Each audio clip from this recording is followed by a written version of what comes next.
தன்னம்பிக்கையும் துணிவும். ஒரு ஊரில் ஒரு ராஜா இருந்தார். அவருக்கு காலையில் தன் மாளிகை மாடியிலிருந்து சூரிய உதயத்தை பார்க்கும் பழக்கம் இருந்தது. ஒரு நாள் காலையில் சூரிய உதயத்திற்கு பதிலாக தெருவில் நடந்து செல்லும் ஒரு பிச்சைக்காரரை பார்த்தார்.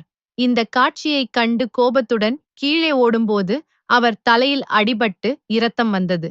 கோபத்தில் இருந்த ராஜா காவலர்களை அனுப்பி பிச்சைக்காரரை அரண்மனைக்கு கொண்டு வரச் சொல்லி அவருக்கு மரண தண்டனை விதித்தார். ஆச்சரியமாக பிச்சைக்காரர் கவலைப்படவில்லை.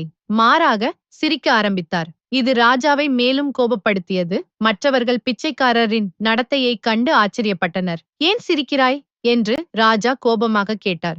பிச்சைக்காரர் பதிலளித்தார். நீங்கள் என் முகத்தை பார்த்து சிறிய காயம் மட்டுமே பெற்றீர்கள். ஆனால் நான் உங்கள் முகத்தை பார்த்து என் உயிரையே இழக்கப் போகிறேன். அதை நினைத்துதான் சிரிக்கிறேன்.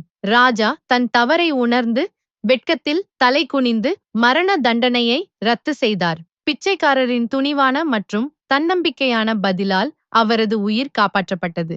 நீதி 1. தன்னம்பிக்கையும் துணிவும் இருந்தால் எந்த சவாலையும் வெல்லலாம். 2. கோபத்தில் எடுக்கும் முடிவுகள் தவறானதாக இருக்கலாம். புத்திசாலித்தனமான பதில்கள் பெரிய பிரச்சனைகளையும் தீர்க்கும். மற்றவர்களின் நிலையிலும் நின்று யோசிக்க வேண்டும். தவறை உணர்ந்து திருத்திக் கொள்வது உயர்ந்த பண்பு. Self-confidence and courage. Once there was a king in a town who had a habit of watching the sunrise from his terrace every morning. One morning, instead of seeing the sunrise, he saw a beggar walking in the street below. Angry at this sight, he rushed downstairs but accidentally hit his head, causing it to bleed. The furious king ordered his guards to bring the beggar to the palace and sentenced him to death. Surprisingly, the beggar wasn't worried. Instead, he started laughing. This made the king even angrier, and others were astonished by the beggar's reaction. Why are you laughing? The king demanded angrily.